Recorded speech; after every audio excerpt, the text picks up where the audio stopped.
Good morning বন্ধুরা, এখন সকাল 7টা বাজে। আজ আমাদের ডেস্টিনেশন বর্দি পাহাড় ইকো রিসর্ট। কলকাতা থেকে মাত্র 200 কিলোমিটার দূরে। পাহাড়, জঙ্গল আর নদী এই তিন একসাথে উপভোগ করব বলে আজ আমাদের এই ডেস্টিনেশন যাওয়া। আমাদের ব্রেকফাস্ট হয়ে গেছে, বেশ ভালো খাওয়া দাওয়া চললো। রানাঘাটে নেমে ব্রেকফাস্ট করলাম। এখন 8:15 নাগাদ, 8:15 বাজে। এখন আবার আমরা জার্নি স্টার্ট করব। এখান থেকে মোটামুটি আরও 3 ঘন্টা আমাদের যেতে হবে। লাল মাটির পথ, ছোট ছোট পাহাড় আর গাছগাছালি ভরা অপরূপ সৌন্দর্য মনটাকে যেন অন্যরকম ভালো করে দেয়, আমাদের যেন আরো বেশি করে কাছে টানে। রোডম্যাপ দেখে সারেঙ্গা থেকে ডান দিকে পিমোড় হয়ে লাল মাটির মেঠো পথ প্রায় 2 কিলোমিটার অতিক্রম করে পৌঁছে গেলাম বর্দি পাহাড় ইকো রিসর্টে। এটি একটি অফবিট প্লেস। পাহাড়, জঙ্গল এবং নদী এই তিনটের স্বাদ একবারে নেব বলেই আমরা এই জায়গাটি বা এই রিসর্টটি চুজ করেছিলাম। এই দিকটা দিয়ে নদীর বিচে যাওয়ার রাস্তা রয়েছে। এই রিসর্টটার বিশেষত্ব কি জানেন তো? পাহাড়, জঙ্গল তো রয়েছে, সাথে একটি সুন্দর নদী রয়েছে। কংসাবতী নদীর ধার ঘেঁষে এই রিসর্টটি রয়েছে। চলুন আমাদের কটেজটাকে দেখাই, যে এই দুদিন আমরা যে কটেজটায় থাকবো। এই রুমটা মোটামুটি আমরা চুজ করেছি কারণ এর পেছন দিকটাই নদীটা রয়েছে, নদীটা দেখা যাবে বলে রুম থেকে। এখানে পৌঁছতে প্রায় আমাদের 11:30 পৌনে 12টা বেজে গেল। দেখুন আমাদের রুমটা বেশ সুন্দর, 4 বেডেড রুম এটা। এদিকটা বারান্দার রাস্তা। ওয়াশরুমটাও যথেষ্ট পরিষ্কার ছিল, গিজারেরও সুন্দর ব্যবস্থা রয়েছে। আমরা বর্দি পাহাড়ে চলে এসেছি। হোটেলে সব লাগেজগুলো রুমে সব রেখে টেকে আমরা একটু ফ্রেশ হয়ে পাহাড়ে উঠব। এটা হচ্ছে সেই পাহাড়ে যাওয়ার রাস্তাটা। জুটুমিঠোর বাবার সাথে এই রাস্তাটাই গেল, জানি না, দেখছি এদিকে যাওয়া যাবে নাকি এদিকটায়। আগে এদিকটা ট্রাই করি, দেন এদিকটায় যাব। ছোটোখাটো একটা ট্রেক করতে করতে পাহাড়ে যেতে হবে। বেশ অনেকটা উঠে এসেছি, আর কিছুটা গেলেই আমরা টপে পৌঁছে যাব। পাহাড়ের গা ঘেঁষে ভীষণ বড় বড় গাছগুলো রয়েছে। আমাদের মোটামুটি এই রাস্তাটা দিয়ে যাচ্ছি, ওই টপে ওইখানটায় আমাদের পৌঁছতে হবে। কংসাবতী নদী দেখতে পাওয়া যাচ্ছে ওপর থেকে। কি সুন্দর কংসাবতীর নীল জল দেখতে পাচ্ছেন বন্ধুরা, ভীষণ সুন্দর নদীটি। হাই, ভালো লাগছে মিঠি? অনেক উঁচু। আমরা বেশ অনেকটা সময় এখানে বসে বসে কাটালাম। দূরে দেখা যাচ্ছে সবাই বোটিং করছে কংসাবতী নদীতে। এখানে বোটিং এর খুব সুন্দর ব্যবস্থাও রয়েছে। রিসর্টে ওখানে বললে ওরাই সব ব্যবস্থা করে দেয়। তারপর আবার আমরা চলতে শুরু করলাম পাহাড়ের আরেকটু ওপরে পৌঁছানোর জন্য। এখানে একটা সুন্দর মন্দির দেখা যাচ্ছে। একদম টপে আমরা পৌঁছে গেছি পাহাড়ের। ভেতরে একটা শিব মন্দির রয়েছে।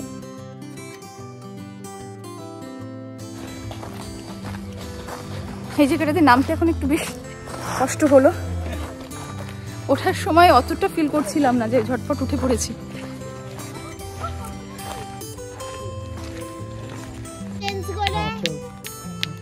তারপরে যাবে রিভারে। টায়ার্ড হয়ে গেছো নাকি এইটুকু চড়ে?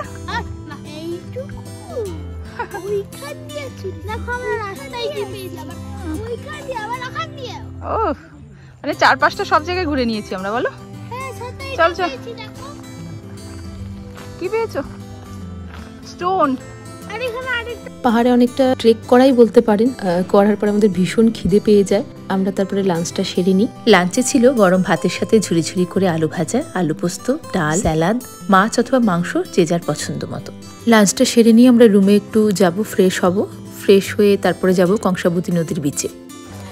লাঞ্চ শেষ হতে হতে আমাদের প্রায় 3টে বেজে গেল। একটু রুমে গেলাম, রুমে যেয়ে একটু ফ্রেশ হলাম, একটু জুতোটাও পাল্টালাম। মিঠি বলছে নদীতে যাব, এখন নদীতে গেলে তো একটু পা ভেজাতে হবে, তাই সামনেই কংসাবতী নদী, আমরা এখন যাচ্ছি ওখানে। এতক্ষণ তো আমরা পাহাড়ের উপর থেকে নদীটা দেখছিলাম, এখন আমরা নিচে নেমে এসেই নদীটাকে দেখছি। ভীষণ সুন্দর, শান্ত, খুব বেশি গভীর নয় এখানটায়, মানে নামতে পারবো, বাচ্চারাও জলে নামতে পারবে। ওরা খুব ছটফট করছিল জলে নামবো, পা ভেজাবো। এই জলটা ঠান্ডা নাকি? গিজার চালিয়ে দিয়েছে।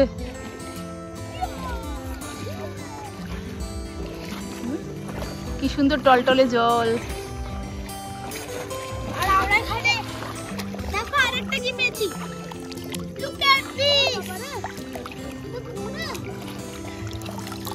বাচ্চারা ভীষণ আনন্দ করছিল, ভীষণ ভালো লেগেছে ওদের এখানে এসে। আর নদীর বিচে জানেন তো বসার খুব সুন্দর ব্যবস্থাও রয়েছিল। বিচে অনেকক্ষণ সময় কাটানোর পর বাচ্চারা এখানে যে পার্ক রয়েছে ভেতরটাই সেখানে চলে এলো। সেখানে বেশ কিছুক্ষণ ওরা খেলাধুলা করলো। পার্কটা বেশ বড়ও ছিল, অনেক ধরনের রাইডস ছিল, সেগুলোতে বেশ অনেকক্ষণ সময় কাটিয়ে হঠাৎ করেই সন্ধে নেমে গেল, চুপ করেই বলতে পারেন। তারপর আমরা আমাদের যে রুমটা সেখানে ফিরে এলাম। সামনে বেশ জায়গা রয়েছে, তো আমরা যখন বাড়ি থেকে আসছিলাম তখন কিছু জুডোমুঠি খেলনা ওদের সাথে ক্যারি করেছিল, ব্যাডমিন্টন যেমন। আমরা অনেকক্ষণ ব্যাডমিন্টন খেললাম। তারপর বিকেলে চা না খেলে তো হয় না, এবং চা ডিনারটা একসাথেই অর্ডার করে দিয়েছিলাম, কারণ আমাদের পরের দিন আবার বেরোনো রয়েছে, একটু আর্লি বেরোনো হবে সাইট সিন করার জন্য। সকাল 6:30 নাগাদ আমাদের ঘুম ভাঙলো। সকালটা ভীষণ ভালো লাগছিল জানেন তো, এত শান্ত পরিবেশ, নিরিবিলি। বন্ধুরা, গুড মর্নিং। আজকে আমাদের বেড়াতে আসার দ্বিতীয় দিন। আমরা এখন সব রেডি হয়ে মুকুটমণিপুর, সুতান লেক, তালবেড়া এসব জায়গাগুলো সাইট সিন করতে যাব। ঝটপট আমরা আমাদের ব্রেকফাস্টে সেরে নিলাম, আর গাড়ির ব্যবস্থা আমরা এই রিসর্ট থেকেই করেছিলাম। আমাদের ব্রেকফাস্ট এখন কমপ্লিট হয়ে গেছে। এখন আমরা মুকুটমণিপুরের দিকে যাচ্ছি। ফার্স্ট মুকুটমণিপুর ড্যামে, ওখানে যাব। ওখানে বোটিং আছে শুনেছি। ফার্স্ট টাইম যাচ্ছি এই টাটা সুমো গাড়িটা করে। সব সাইট সিনগুলো করতে যাব। জুডোমিঠি পেছনে এই জায়গা আগে দখল করে নিয়েছে, আমরা সামনে বসছি। গাড়িতে ওঠার পর হঠাৎ করে আমাদের শিডিউলটা একটু চেঞ্জ হলো। আমরা মুকুটমণিপুরটা পরে যাব, আর যাওয়ার পথে কি বলবো, ভীষণ সুন্দর জঙ্গলের মাঝখান দিয়ে রাস্তা। যেতে যেতে আমাদের একটু নামতে ইচ্ছে হলো। আমাদের যে ড্রাইভার দাদার সাথে ছিলেন তিনিও আমাদের একটুখানি জঙ্গলটা ঘুরে দেখালেন। কি এনেছো দেখি? আরে বাস, হর্তুকি। জঙ্গলে নানা ধরনের গাছ রয়েছে, এটা একটা বিশাল হর্তুকি গাছ। এছাড়া আমাদের নানা ধরনের অশোক, শিমুল, পলাশ এসব গাছগুলো আমাদের ড্রাইভার দাদা দেখাতে দেখাতে নিয়ে গেলেন। এই যে একটা পেয়েছি, এই যে একটা হর্তুকি পেয়েছি। বন্ধুরা, আমরা ঝিলমিলি পৌঁছে গেছি। ঝিলমিলি পৌঁছতে প্রায় আমাদের 2 ঘন্টা মতো সময় লাগলো। রাস্তায় একটুখানি দাঁড়িয়েছিলাম, জাস্ট ওই হর্তুকি গাছ ওগুলো একটু দেখে বাচ্চারা একটু এক্সাইটেড হয়ে নামলো। এখানে মোটামুটি সম্পূর্ণটাই ফরেস্ট দেখতে পাচ্ছেন। এখানেও বেশ সুন্দর থাকার জায়গা রয়েছে, একটা রিসর্ট মতো রয়েছে এখানে। এখানকার এই জঙ্গলগুলোতে নানা ধরনের পশু পাখি সব দেখতে পাওয়া যায় বলেই এখানে নিয়ে আসা হয়। ফরেস্টের বাউন্ডারির মধ্যে ঘুরতে ঘুরতে হঠাৎ আমাদের চোখে একটা ময়ূর পড়ে গেল। জুডোমিঠি গাড়ি থেকে সাথে সাথেই নেমে গেছিল। ময়ূরটা দেখে ভীষণ আনন্দ পেয়েছে ওরা দুজন। খুব সাবধানে আমরা কয়েকটা ছবি তুলে নিলাম। ওর খুব আনন্দ হচ্ছিল ময়ূরটাকে দেখে আমাদের। এপাশে আরো একটা ময়ূর।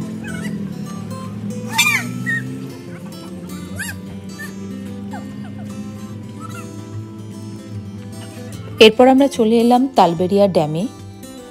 তালবেড়িয়া ড্যামে ঢুকতে ঢুকতে দেখতে পেলাম প্রচুর গাড়ি আসছে, প্রচুর লোক আসছে এখানে। এখানে পিকনিক করে, পিকনিক স্পট এখানে রয়েছে। বিশাল বড় ড্যাম এবং চারপাশে পুরো জঙ্গলে ঘেরা। ড্যামটার ওই পাশে যে ফরেস্টগুলো দেখতে পাচ্ছেন, ওই যে দূরে সে গান শোনা যাচ্ছে, এখানে পিকনিক হচ্ছে। বন্ধুরা, ঝিলমিলি টুরিস্ট স্পটটা ঘুরে এসে আমরা চলে এলাম তালবেড়িয়া ড্যামে। দেখুন পিছনে ভীষণ সুন্দর ফরেস্ট রয়েছে, তার মাঝখান দিয়ে ড্যামটা রয়েছে। পেছনে আবার বোটিং করার জায়গাও রয়েছে, বোটগুলো রাখা রয়েছে। তার পেছনটায় ওখানে সব পিকনিক হচ্ছে, পিকনিক স্পট। গ্রাম ছাড়া ওই রাঙা মাটির পথ, আমার মন ভোলায় রে। ওরে কার পানে মন হাত বাড়িয়ে লুটিয়ে যায় ধুলায় রে, আমার মন ভোলায় রে। তালবেড়িয়া থেকে আমরা এলাম সুতানে। তারপর ওখানে কিছুক্ষণ ঘুরে আমরা সোজা চলে এলাম মুকুটমণিপুরে। যেহেতু দুপুর হয়ে গেছিল তাই এই ফুড প্লাজাতে লাঞ্চ সেরে নিয়ে আমরা চললাম নৌকা বিহারের জন্য। আর এই নৌকো বিহারের জন্য অবশ্যই প্রথমে টিকিট কেটে নিতে হবে, আর এই টিকিট মূল্য ছিল মাথা পিছু 150 টাকা করে। নৌকো করে একটি জায়গা দেখব। প্রথমে দেখব কুমারী নদী এবং কংসাবতী নদীর মিলনস্থল, তারপর দেখব লৌহ পাহাড়, সেখানে পরেশনাথের শিব মন্দির আছে, তারপরে আমরা যাব ডিয়ার পার্কে।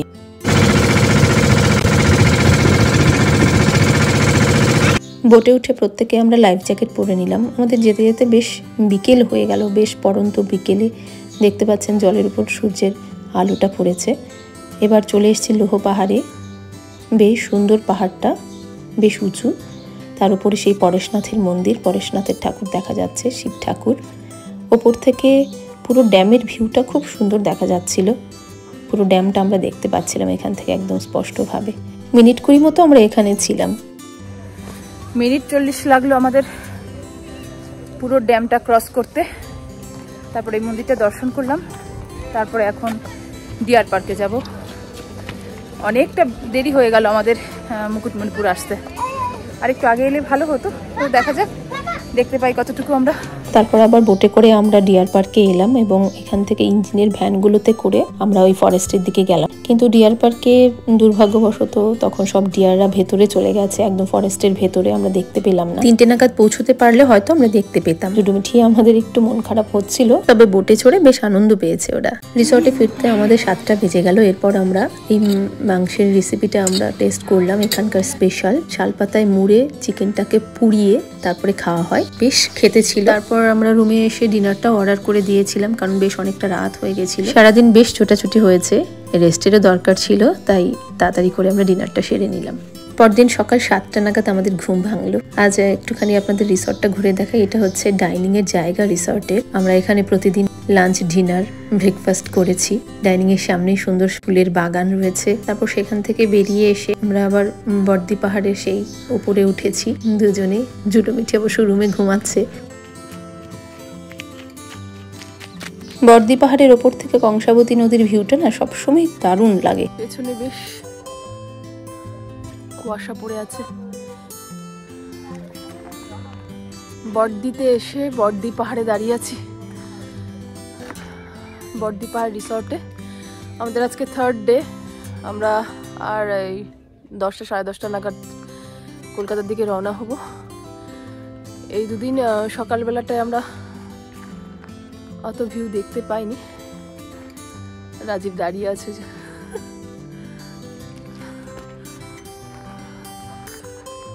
আরো সকাল হলে আরো কুয়াশা দেখা যেত। পেছনে কংসাবতী নদীটা রয়েছে, ভীষণ ঘন জঙ্গল দেখতে পাচ্ছেন। আমাদের রুমটা একদম কংসাবতী নদীর গা ঘেঁষে, আর এইদিকে যে রুমগুলো রয়েছে সেগুলো একদম পাহাড়ের সাথে, একদম পাহাড়ের গা ঘেঁষে রয়েছে। আর ওই ওপরে আমরা ছিলাম, ওপরে ওখান থেকে আমরা নেমে এলাম নিচে। সকালবেলা এখানে বললে খেজুরের রস দিয়ে যাবে, আমরা নিলাম 1 লিটার 100 টাকা। খেয়ে দেখি বাবা।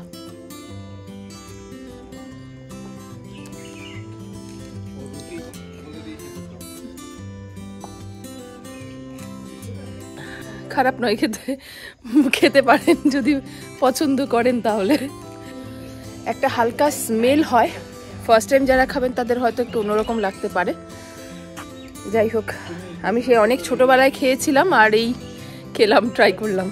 শীতের সকাল, তার সাথে রোদের একটা মিষ্টি আলিঙ্গন, আর এমন একটা পাহাড়ি পরিবেশ। বর্দি পাহাড়ে প্রাতকালীন ভ্রমণটা না বেশ মনোরম। আমরা এরপরে পাহাড় থেকে নেমে এসে কংসাবতী নদীর কোলে চলে এলাম। এখানে বেশ কিছুটা সময় আমরা কাটালাম। রাজীবের একটু শখ হলো খালি পায়ে হাঁটার। জুডুমিঠি, ওঠো। কাকে খুঁজছো তুমি মামা? ওই পাপ্পিটাকে? বাবা, পাশের কটেজে একটা পাপ্পি ছিল, সেটার সাথে আবার জুডুমিঠির বেশ ফ্রেন্ডশিপ হয়ে গেছে। আমরা ফ্রেশ হয়ে ব্রেকফাস্ট সেরে একদম পুরো রেডি হয়ে গেলাম বেরোনোর জন্য। আর ইনি আমাদের রিসর্টের ম্যানেজার দাদা। এই কদিন ইনি আমাদের সব টেক কেয়ার করেছেন। তিনি এমন একটা গাছের পাতার সাথে পরিচয় করালেন যার উপর লিখলে লেখা পার্মানেন্টলি বসে যায়। লিখলাম, কিছুক্ষণ দেখে দিন, এটা পেনের মতো হয়ে যাবে। এটা যতক্ষণ রাখবেন এটা তত ডিপ হবে। কি নাম আছে গাছটা বললেন? সীতাপত্র গাছ। গাছটা তোমার গাছটা দেখা যায়। আমরা বর্দি পাহাড়ে 3 দিন ছুটি কাটালাম, বেশ ভালো লাগলো বেড়াতে এসে। ভালো তো ডগিকে হ্যাঁ, এখানে এসে একটা ফ্যামিলির সাথে আমাদের পরিচয় হয়েছে। যাক, ওখানে একটা ডগি ছিল, হ্যাঁ মিকু, খুব পছন্দ হয়েছে। যাই হোক, আমরা বেশ 3 দিন 2 রাত বর্দি পাহাড়ে কাটালাম। দারুণ পাহাড় এবং নদীর সাথে এই রিসর্টটা। যাই হোক, খুব সুন্দর সময় কাটিয়েছি। নেক্সট টাইম আবার আসার চেষ্টায় থাকবো। আমরা আবারও 200 কিলোমিটার পাড়ি দিয়ে সর্ষে খেয়ে তার নানা ধরনের গাছের শোভা দেখতে দেখতে কলকাতায় ফিরে এলাম। আজ এ পর্যন্তই রইল বন্ধুরা, দেখা হবে অন্য কোনো জায়গায়, অন্য কোনো ডেস্টিনেশনে, অন্য কোনো নতুন ব্লগের সাথে।